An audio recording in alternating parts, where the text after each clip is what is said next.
ఐకమత్యం అంటే మనం తుమ్మెద మీద రాయి విసిరితే తుమ్మెద పారిపోతుంది. అదే తేనె తుట్టె మీద విసిరితే మనమే పారిపోవాలి. ఇద్దరూ కొట్టుకుంటే ఒక్కరే గెలుస్తారు. రాజీ పడితే ఇద్దరూ గెలుస్తారు. మెట్టల విలువ వేలలో కానీ వేసేది కాళ్ళకి. కుంకుమ విలువ రూపాయలలో కానీ పెట్టుకునేది నుదుటిపైన. విలువ ముఖ్యం కాదు, ఎక్కడ పెట్టుకుంటామనేది ముఖ్యము. ఉప్పులాగా కటువుగా మాట్లాడేవాడు నిజమైన మిత్రుడు. చక్కెరలాగా మాట్లాడి మోసగించేవాడు నీచుడు. ఉప్పులో ఎప్పుడూ పురుగులు పడ్డ దాఖలాలు లేవు. తీపిలో పురుగులు పడని రోజూ లేదు.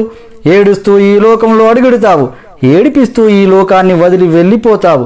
రమ్మన్నా సన్మార్గంలోకి ఎవ్వరూ రారు, వద్దన్నా చెడు మార్గాన్నే ఎంచుకుంటారు. పాలు అమ్మేవాడు ఇల్లు తిరగాలి, సారాయి అమ్మేవాడి దగ్గరికే అందరూ వెళతారు. పాలల్లో నీళ్లు కలిపినావా అని అడుగుతారు, ఖరీదైన సారాయిలో నీళ్లు కలిపి తాగుతారు. పెళ్లి ఊరేగింపులో బంధుమిత్రులు ముందు, వరుడు వెనకాల. శవయాత్రలో శవము ముందు, బంధుమిత్రులు వెనకాల. శవాన్ని ముట్టినందుకు స్నానం చేస్తారు. మూగజీవులను చంపి పూజిస్తారు. కొవ్వొత్తులను వెలిగించి చనిపోయిన వారిని గుర్తు చేసుకుంటారు. కొవ్వొత్తులను ఆర్పి జన్మదినాన్ని ఆచరిస్తారు.